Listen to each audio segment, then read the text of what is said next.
大家晚安，我是陈燕莹，欢迎来到新闻大白话。接下来这一小时，国内外大小事，要用您听得懂的话说给您听。现在介绍这一小时来宾，首先要介绍的是耶鲁政治学博士郭正亮，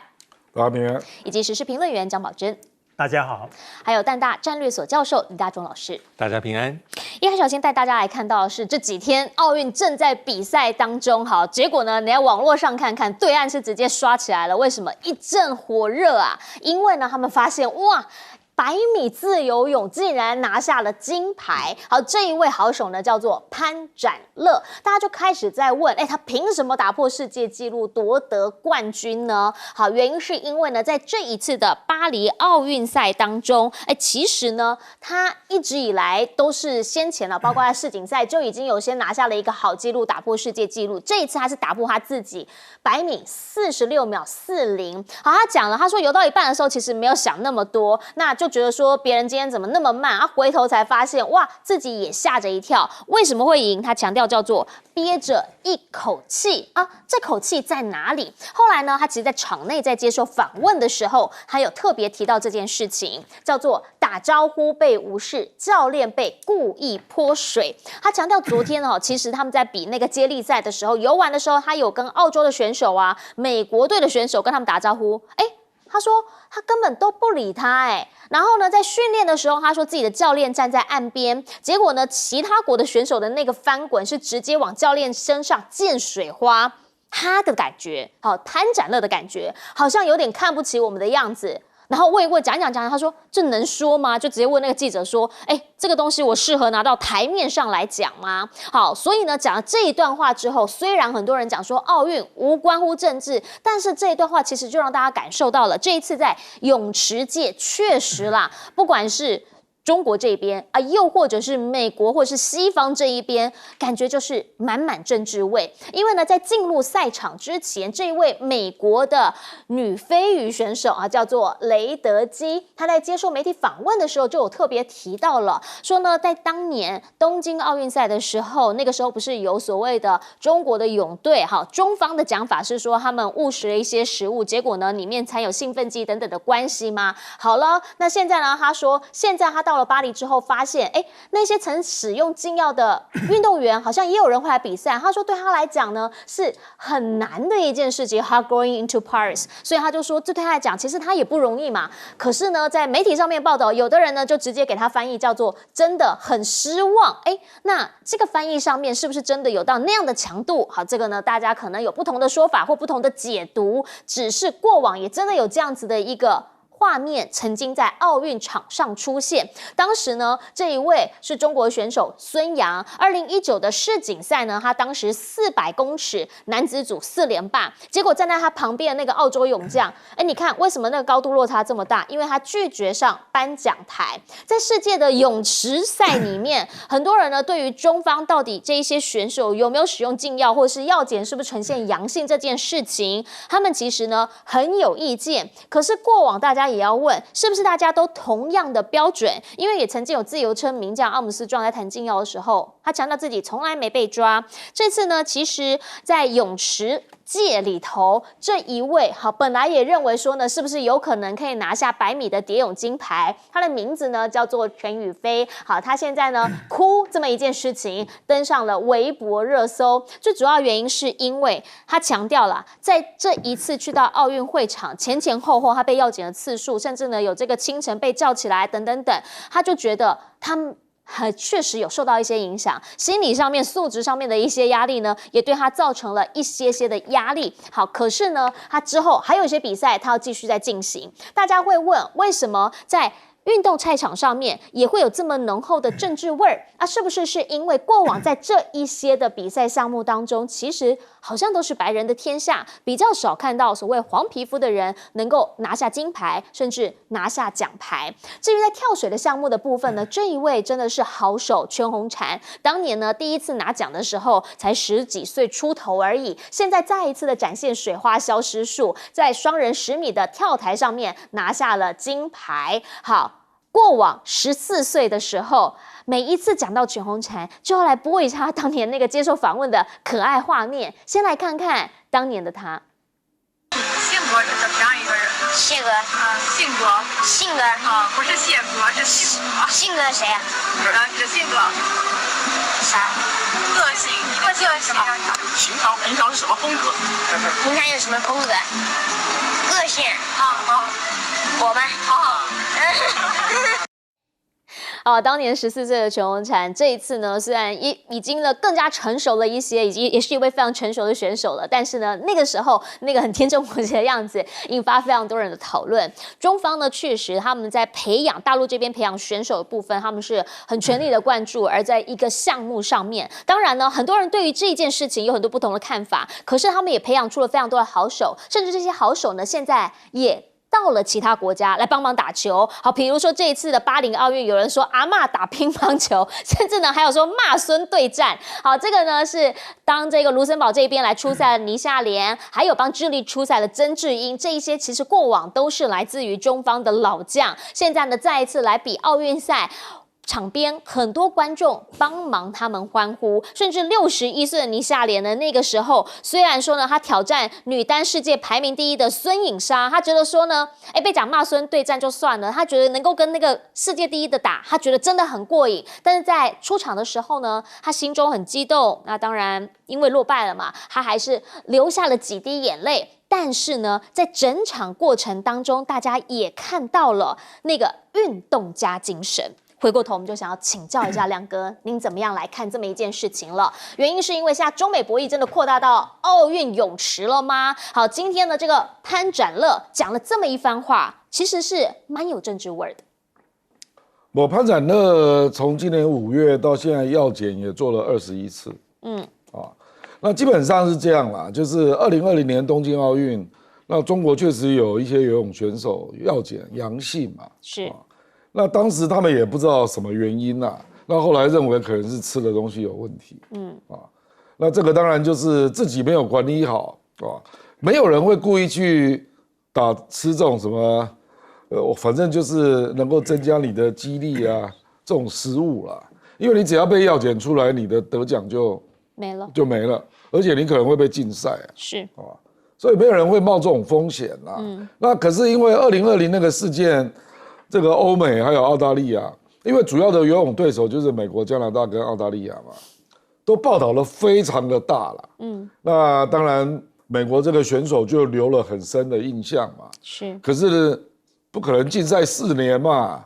所以他就看到这个2024年，当年有药检的这个运动员又回来了可是这个是依规定啊，就是 ITA 再来做药检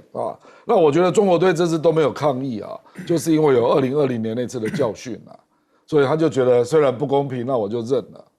我觉得有这个味道啦，因为比如说张雨霏她被药检了43次，是，这已经相当不合理了啦，就到了巴黎之后被药检43次，这什么情况嘛？而且你去对比澳大利亚跟美国，他们那个游泳队员大概平均药检大概就是10到15次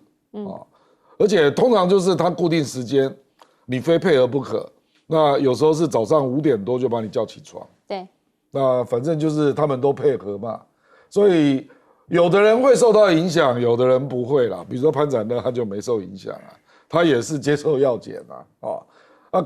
可是就是这些欧美人。其实欧洲比较少了，就是美国、澳大利亚这2个最明显了他就对你有刻板印象，那就一直认为就是说你就是靠药检在得牌那好，我这次就接受最严格的药检嘛那你来看展现的实力嘛那张雨霏本来大家认为她200公尺蝶式是有机会夺金的结果只拿到铜牌那个秦海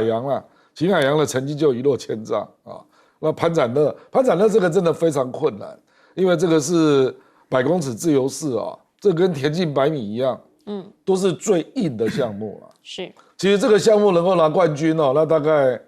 中国队就有那个潜能，可以在每个项目都拿冠军了啦。所以他才会觉得憋了一口气吧，因为他们就是这阵子被药检打压，然后该得牌的人表现失常。所以感到愤愤不平然后当然也包括中国奥会也没有提出抗议嘛那事实上那个国内也有很多人觉得怎么这样搞啦？哦，好像受到不公平待遇，所以我觉得这个大概就是抒发了好几天的郁闷啊，而且是得到最难的一个比赛的冠军。是哦，自由式真的非常的困难。如果他是蝶式、蛙式得牌，我不会意外。可是自由式那难度太高了。因为基本上欧美的白种人，他就是一直把游泳当作是他们的强项，以前还包括跳水。那现在跳水已经被中国追上了。那非洲裔的就是田径嘛，所以这两个项目，你如果在田径100米、田径400米，还有自由式的100米跟自由式的400米，你能够夺金哦，那就是一个很大的突破了。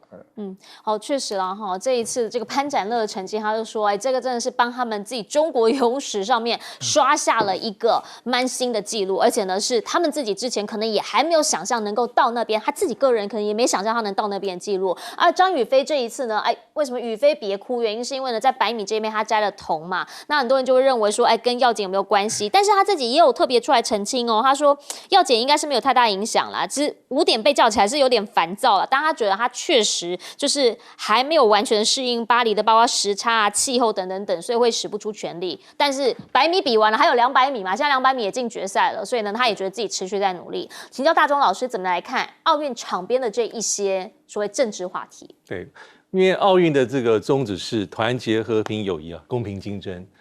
那一般理想上大家会说政治归政治，体育归体育，但是其实不容易因为这牵涉到每个国家都有所谓的爱国主义。那还有时候会反映出一些这个社会的这个心理，是一种重要的投射。那当然在现在的状况之下，尤其美中高度的竞争，所以一举一动或是在这奖牌上的这个很微妙差距，都会被大家放大进来做处理。那我觉得我们来看因为从奥运的历史上就排序来看，上一次2021年，如果是看中国跟美国，就是第1名、第2名。它有2个指标，一个是金牌的数目，一个是总奖牌的数目。对，那金牌数目后来被美国反超就是39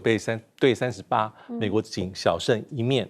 总奖牌是113对88，但是已经是中国大陆表现非常非常好的一届奥运，在上一次的2021年的东京奥运。那从历史上来看，其实光看夏季奥运，美国带有7次，这一次之前7次。连续7次是总奖牌的第1名，但是他在2008年北京奥运里面，当年的北京是48面金牌，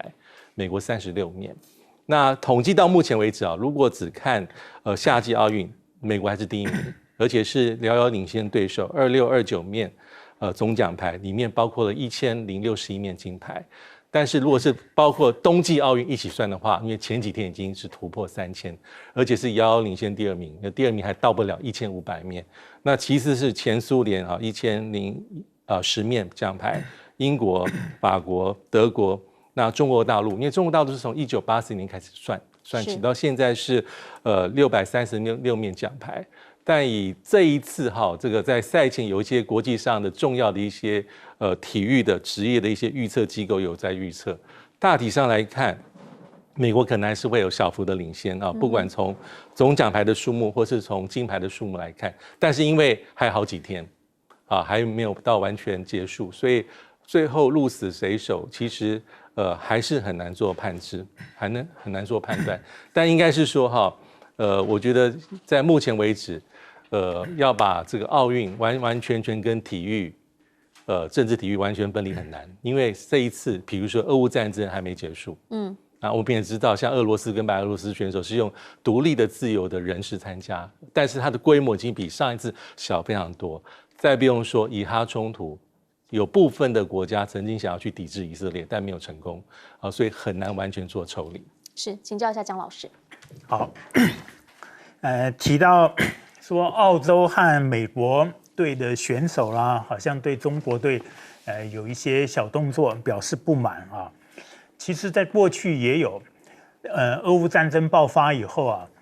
乌克兰和俄国的一些选手在一些场合比赛的时候呢，乌克兰选手常常就会说不握手就好像刚刚说的不站在一起。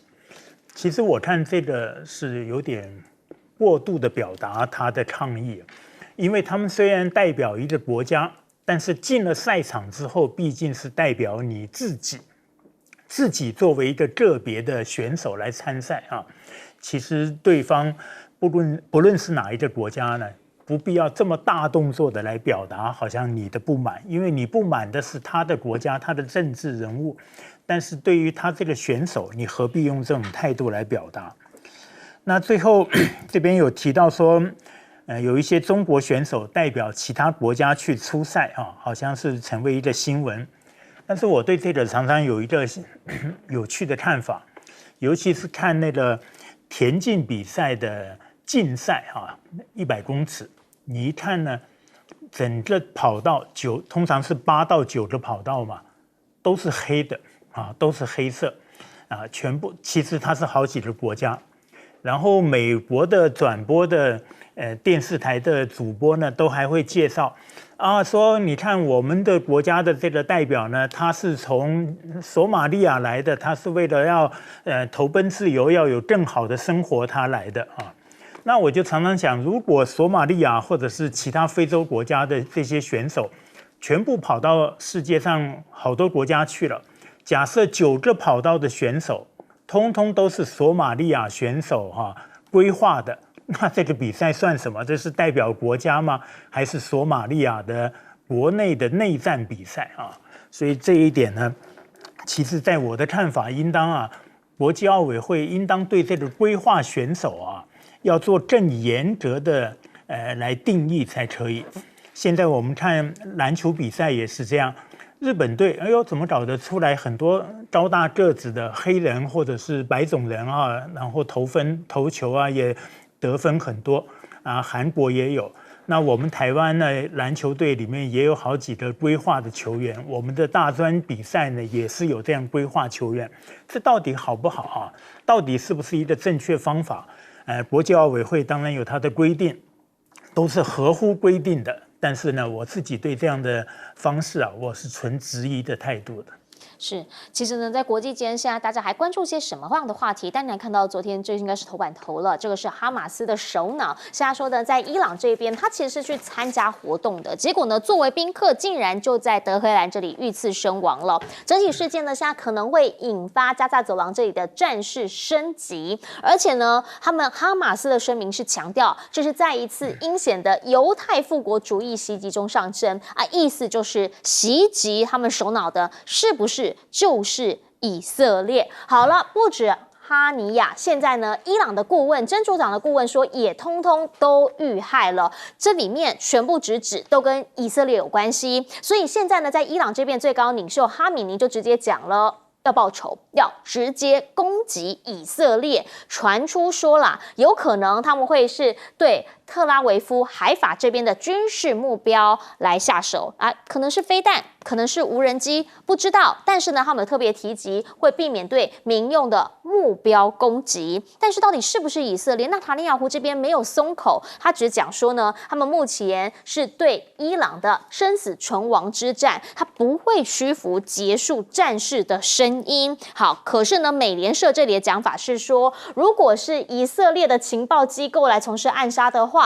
他们不会承认过往都不会承认甚至呢，他们的情报机构摩萨德的前局长有特别提到说呢，基本上杀害哈马斯的领导人是不会消除威胁的，反而可能会制造更严重的威胁。这样子的预言现在有没有可能成真？而且在这样子的一件事件背后，到底有谁涉入？因为很多人就开始对于为什么会在德黑兰这边被暗杀成功，美国都不知道吗？打一个问号。布林肯场景跳出来讲了，我们不但不知道，我们也没有参与，跟我们完全都没有关系。然后再讲加萨停火非常重要。可是德黑兰大使就指控啦，伊朗这边大使就指控啦，说如果美国没有授权的话，那怎么可能会发生这一些事情呢？这件事情就不可能会发生了。好啦，到底是怎么样发生这么一件事情的？有人说呢是 F-35干的，特别强调说呢，伊朗的防空非常的薄弱，所以呢可能是这种隐形战机来丢射飞弹的。因为现在说他的死法很可能是什么？是忍者飞弹，那不就美制的飞弹吗？那美国真的都不知道吗？完全没有情报吗？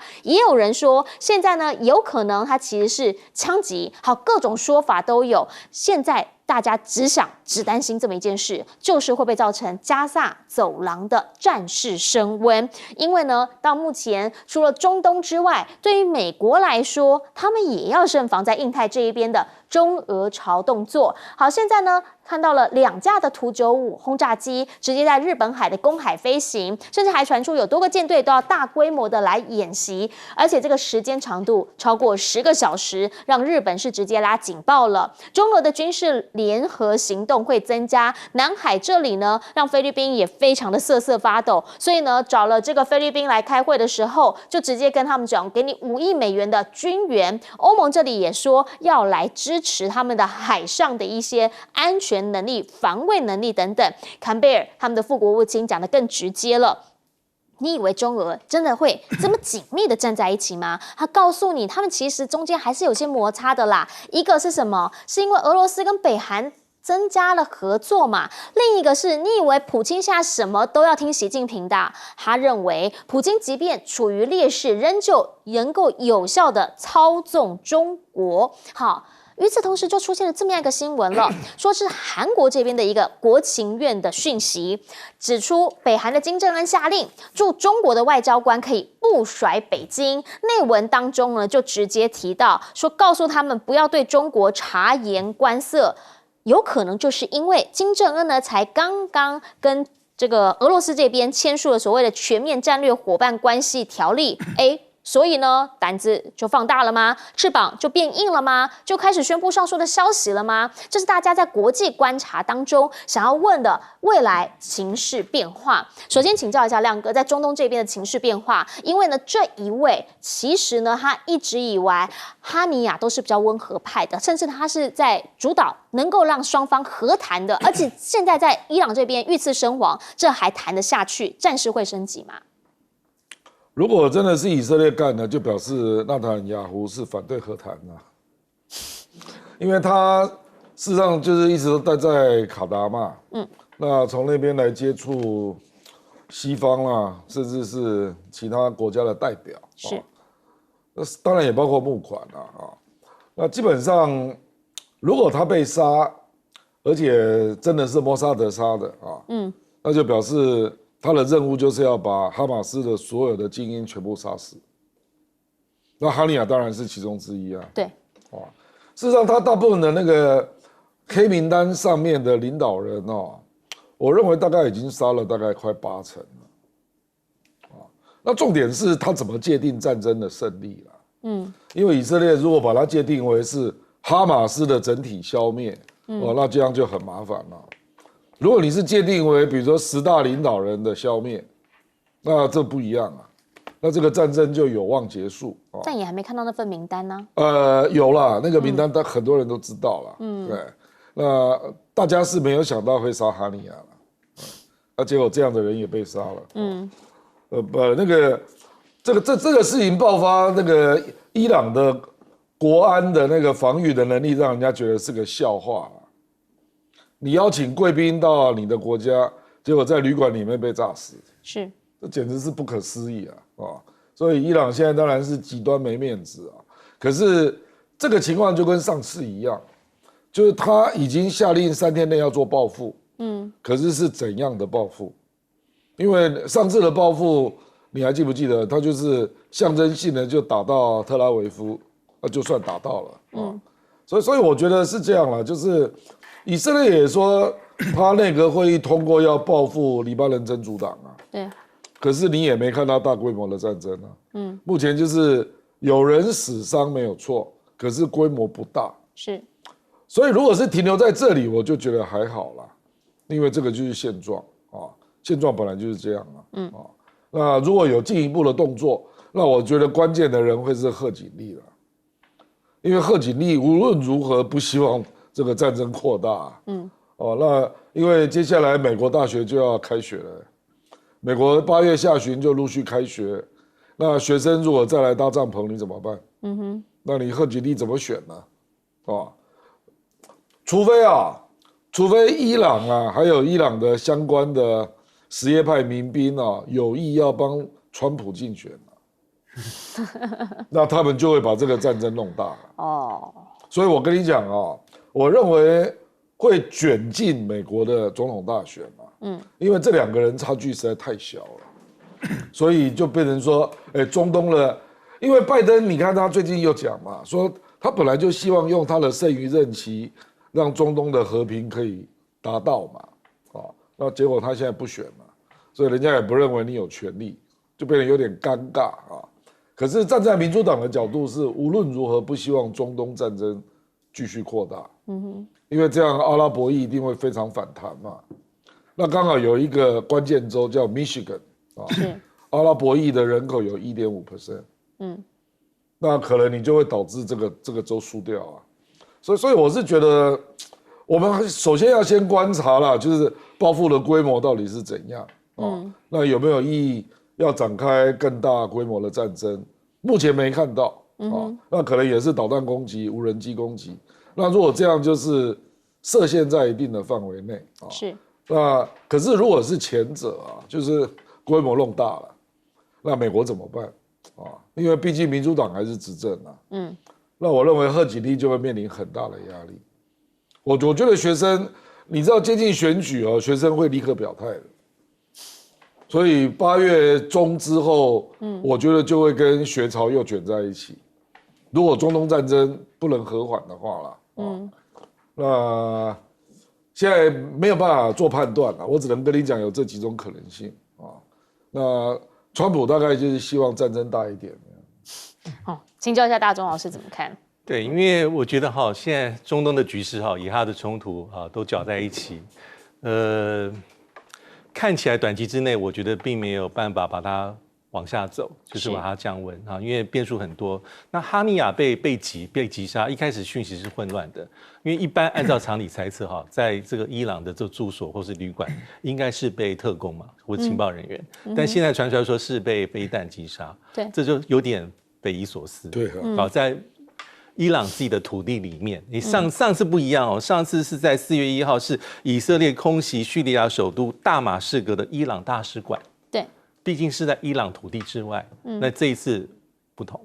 但到底伊朗你有没有真正要跟以色列全面开战呢？这也让大家费疑猜其实哈尼亚被击事件其实前面有铺陈，7月27先是真主党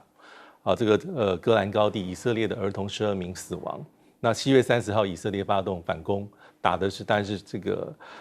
贝鲁特这个黎巴嫩。然后7月31号有这个事件，那我觉得这事件里面有几个重要的影响。第一个是伊朗新总统才刚上任没多久，他是2轮产生的，一般是视为是自由派、比较温和派、中庸派。是。那在他上任的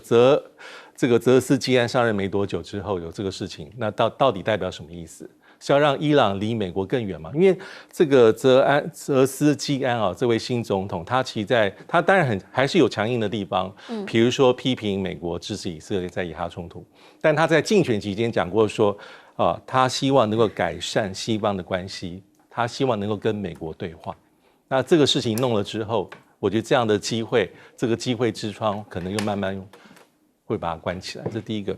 那第二个哈尼亚很特别，因为它其实是在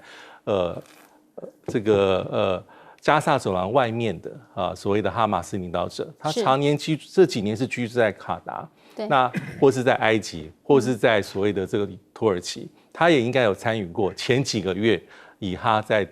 这个第3地的谈判。那这样的人基本上大概不会被视为是以色列首先击杀的目标，但杀了他之后的后遗症也很大。现在还有一些很多的阴谋论，到底是不是以色列，不得而知。那第3个就是以哈后续的谈判过程的阻力跟变数会更大。我觉得现在球是踢回给伊朗，就像刚才亮哥所提到的，4月1号那一次以色列攻击叙利亚这个大马士革的伊朗大使馆。那所谓的伊朗的回击有点雷声大雨点小，他讲得很凶，但真正发动攻击是2个礼拜之后，300枚各式各样的飞弹、无人机，但是它是长程奔袭，基本上都没有伤以色列的一丝一毫。以色列在美国还有美国的盟友的维护之下，都把它击落掉。但伊朗是很凶悍的。那以色列还没结束，他在4月19号再去攻击伊朗的核设施附近的一个飞弹阵地。那事情告一段落。那现在是伊朗的这个宗教领袖说我要强力回击，但会不会也是雷声大雨点小？我觉得机会还是大的，因为目前为止我没有看到任何迹象，伊朗想要跟以色列全面开战。请教一下张老师怎么看？好，提到以色列现在的处境啊，我会认为它是内外交困啊。刚刚我们这边有提到莫萨德的前局长哈萨勒说，你杀了哈马斯领导人也不会解除这个威胁啊，这是真的。大家还记不记得在不久前啊，以色列军队它有一个发言人组织啊，那发言人组织的那个头，他公开接受电视媒体和报纸媒体访问的时候，他说，如果你想要把哈马斯完全消灭，那就好像你要对人的眼睛呢丢沙子，就是让你眼睛跑进沙子，所以要揉眼睛就看不清局势了。为什么？他说哈马斯是理念，是政党，它融入人心，所以你不可能把它消灭。哇，那这个讲的呢，当然是好像有违他的国策，所以他的这个发言人是呢，稍后就发布了一个正式的书面声明，来说我们会坚决支持政府的决策来消灭哈马斯啊。那提到美国，很多人尤其是美国的这个政客啊，都说美国大学的这个帐篷族啊，他们就是反犹太人，然后是被煽动的。但是大家都忽略了，它里面有一个比较小的一个组织啊，它有很大的海报，它叫做美国的犹太人呼吁停止武装以色列。所以并不是美国的所有犹太裔呢都赞成以色列的啊，今天政府的作为。我自己的看法是这样，我们并不反犹太人，我们也同情犹太人在历史上的苦难，尤其是在近代，他被这个希特勒屠杀了很多人，但是我们不赞成以色列政府今天尼坦雅胡政府的对加萨走廊的这样的作为，这个是我们反对的。所以不要把你反对以色列的政府、反对尼坦雅胡，就扩大解读为说我们是反犹太人，其实不是这样。是，其实呢，在整个国际间的局势，很多人都说等到11月之后再讲吧。为什么11月美国要选举啊？选完之后会是怎么样一个样貌，还真的说不准。原因是因为呢，现在在拜登退了之后，换了个贺锦丽上来，民调呢有时冲得很高，有时好像两个又差不多。所以呢，其实让川普现在他在选举的过程上面，是不是步调也开始要调整了？过往呢，对贺锦丽当然是副手，没什么好说的。现在开始在讲他选前突然变黑人，好，这么一句话呢，会让大家觉得说这样讲合适吗？先来听听他原话。She was always of Indian heritage, and she was only promoting Indian heritage. I didn't know she was black until a number of years ago when she happened to turn black, and now she wants to be known as black. So I don't know, is she Indian or is she black? She is always But you know identified what? as a black woman. I She went to a respect historically either black one. college. I respect either one, but she obviously doesn't. Because she was Indian all the way, and then all of a sudden she made a turn, and she became a black. 好，先帮大家呢来澄清一下，再科普一下哈。这个 Harris 呢，他的妈妈来自于印度，他的爸爸呢是牙买加后裔，所以呢也算是非裔。过往其实呢，他在他求学的这个路子上面呢，很多时候你也是非常清楚的看到他比较非裔这样子的一个路子，成长的路。好，可是问题是这一次川普呢，他去参加在芝加哥举行的全国黑人记者协会的年会上面的时候，这一番谈话其实让很多人是很感冒的，因为觉得说。现在是又在论种族了吗？然后你把自己说成是解放黑奴的林肯，说自己呢对黑人对非裔非常非常的好，好这么样一些说法呢，甚至让很多人是没有办法听不下去，直接就离场，甚至呢还辞去了共同主席的职位等等。基本上啊，对于川普来说，讲出这样的话，过往也有听过类似的言论，所以不是太意外。但是呢，就在想说，他现在是不是选举的步调有开始转变不一样了？好，另一个是什么？另一个是范斯。范斯呢，现在也因为曾经批评这个民主党的领袖是无子女反社会的这么一件事情呢，让大家开始在说他们的立场是什么。对于贺锦丽来说，当然因为他先前为什么会被选上当副总统？很多人说就是因为他其实呢有印度方面的血统，能够呢找到亚裔这边的票。那现在呢强调自己是非裔这么一件事情，当然也因为过往的几年的时间，很多人认为非裔的选票是不是有在流失当中？对于他来讲，赢当然是最重要，选举谁想输嘛，对不对？贺锦丽现在呢要赢，有一步是什么？副手选谁？可能对他来讲很重要，因为呢之后他即将要去费城这一边来进行巡回首站选了个摇摆州，很有可能他的副手也会是来自摇摆州。宾州州长夏皮诺现在的呼声是很高的，因为以前呢，在他自己宾州这边州长选举的时候，他就曾经击败了共和党的州长人选，所以呢，那个时候的大赢让他在民主党里面支持度提升。现在如果他愿意出现的话，哇，那他就会是史上第2位获得重要副总统提名的犹太裔候选人。那这个部分是不是也把先前犹太裔可能对民主党这边有一些迟疑的这些选票，把它给找回来、拉回来？那至于现在的民调比数到底怎么样？21家民调呢，平均值说川普是领先贺锦丽0.7%的，所以呢，现在他们认为非裔、西班牙裔都会成为关键。好，差距逐渐的在缩紧，也一直有在上下变化当中。因为这样，选情很多人开始在看了。你来看看美选的新闻呢，现在讨论度飙升56%，甚至提到了福斯新闻呢，已经快要变成了大赢家了。因为呢，他们的这个7月份的收视率已经创下2020年11月以来的新高。而针对于贺锦丽，川普可能下一步打的是什么呢？有人说啦，过往贺锦丽在选副总统的时候，曾经有人就说解密他，因为呢他曾经疑似不是疑似，就是爷爷被证实就真的当过小三嘛。然后呢，甚至呢他的这个当时的对象也有在证实这件事情，因为当时的对象也不是泛泛之辈他是什么？是长期担任加州议长，后来呢还当上了旧金山市长的这一位布朗。那个时候呢，因为他说他跟他妻子分居，所以跟贺锦丽有过一段情。事后呢，其实也在贺锦丽的从政路上帮助过他许多。这么一件事情，现在在福斯新闻，甚至呢在比较偏右这样的一个媒体呢，他们是大打这一些内容，也质疑说贺锦丽到底呢，有人讲比较直接，叫做以身体换取仕途等等等。好，这一些当年有讲，可是没有成为硬伤。现在回过头来看，当他变成了总统候选人主角的时候，会不会造成影响？大家说下一步有可能会逐渐发酵。请教一下亮哥，你怎么样来看？好，因为呢，川普现在讲了这么一句话，说他之前不是一直说他是印度人吗？怎么忽然又变黑人了？让现场这些非裔记者其实不是很开心。川普当然故意选这个场合来讲啦，那当然也包括贺锦丽过去的自我介绍啦，因为他确实在很多场合都说他是 Indian American， 这个是真的是。那反而是比较少听到他说他是 African American，那坦白讲，他也比较不像黑人他的长相他长相比较像印度人对，牙买加没有那么黑啦，所以事实上，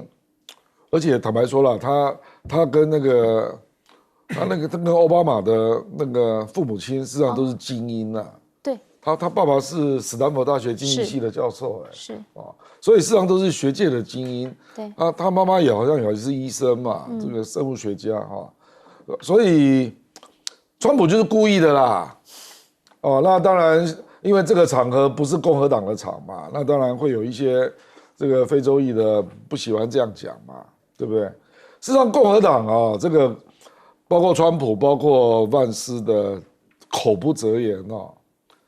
川普的口不择言，大家早就习惯了啦。2016就是这样在选的嘛。那他甚至连重罪都没事，对不对？那跟那个女生有封口费也没事。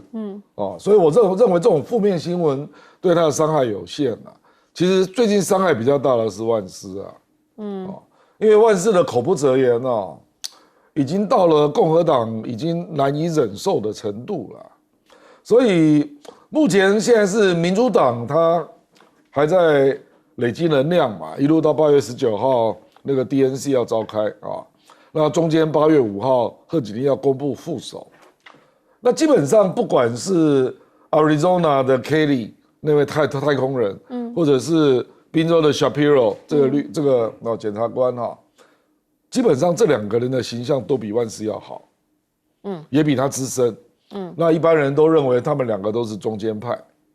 所以贺锦丽基本上是会得分的，就是说民主党他这个叫做我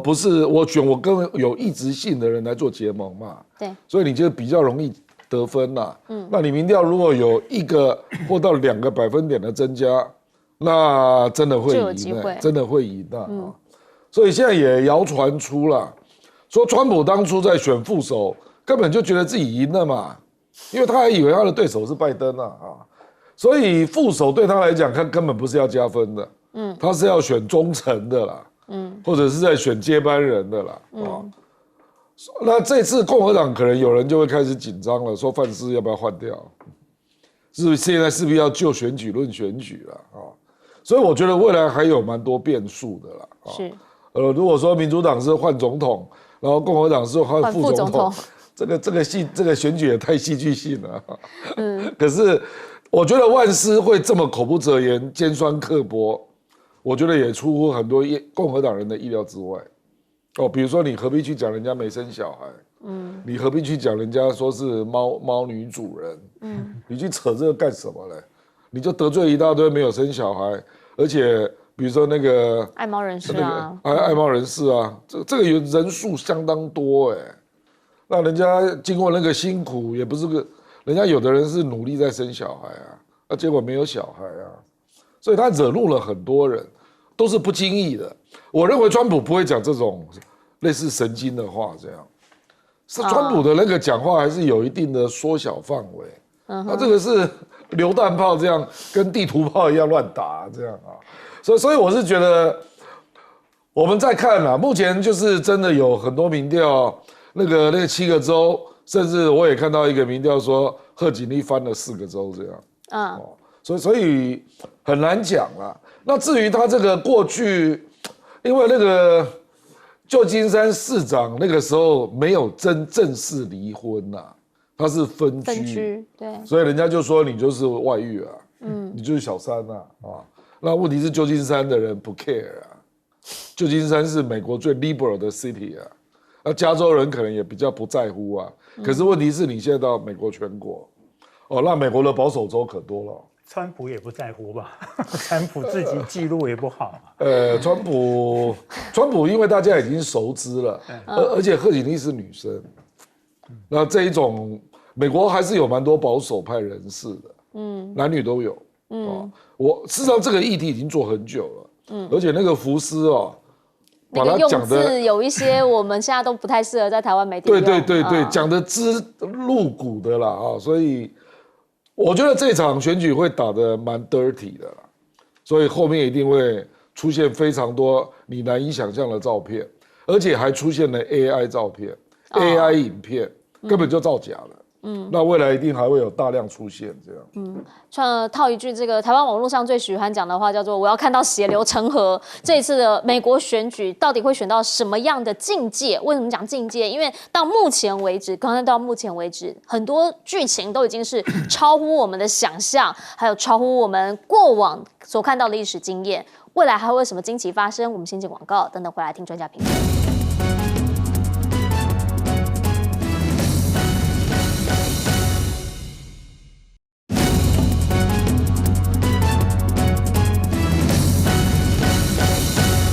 我们说这次美国大选根本就是惊喜剧啊，因为你从来不知道还会发生什么事情。请教大钟老师，你怎么样来看？对我也有这种感觉因为今天是8月1号过去30几天之内发生这么多的事情，就8个字：瞬息万变，步步惊心。我觉得是这样子。原点是在6月27号的总统辩论之后，其实当时就算是有一些内部暗潮汹涌，我觉得拜登挺得过去但是当7月13号枪击事件之后，因为他有双重效果，第一方面是凝聚共和党，因为当时川普的临场表现，那再加上他顺势提了这个凡斯，当时凡斯的评价还不错是，然后共和党全国代表大会士气如虹，但同时这个场景让民主党的党高层、一般支持者高度焦虑，所以也对拜登的这个施压到了空前的最高点，所以最后经过拜登的长考才退。那到现在其实就是1个月所发生的事情。那目前为止当然是，因为凡斯定案之后，就是贺锦丽你要怎么挑副手？但我觉得贺锦丽挑副手还是一个传统的思考，就是如何能够让副手让你能够平衡互补，加到最高分。所以现在大概假设最后有3、4位人选，怎么看起来都对他的选情有一定的程度帮助。不管是前几天大家所讲的亚利桑那州的联邦参议员凯利，做过太空人，奋进号的指挥官，有军事的背景，而且他是所谓的这个边界州，一定程度上对贺锦丽会加分。那要不然就是宾州的州长夏皮若，那宾州是重要的摇摆州，还有就是明尼苏达州的州长华兹。那这3个人，我觉得可能对贺锦丽都有一定程度的帮助。那还有一点重点就是说，目前看起来虽然民调上看起来是民主党往前上升，甚至全国的民调反超。刚刚也提到说，部分摇摆州好像还甚至大幅度的跟过去比是有超前，但是整体的这个选举的动能在3个礼拜之前还在共和党身上。那目前为止，民主党稍有一些胜算跟胜面，应该保守来讲是不像3个礼拜之前那么的悲观。那重点我觉得最后还是在摇摆州，因为根据一份最新的资料，2党包括拜登，包括贺锦丽，98%的广告是下在宾州、密西根、乔治亚、威斯康星跟亚利桑那。这个就是未来的重中之重。那接下来这个重头戏就是在8月19到22的芝加哥全国代表大会，因为贺锦丽应该是定于一尊。那如何在这个党代表大会里面呈现空前的凝聚力，代表说我们有希望最后达成一致目标，击败川普，就是下一个阶段的重点。所以我觉得现在已经进入到美选的新阶段，新的角力的开始。好，我们先进一下广告，广告回来请姜老师帮我们总结。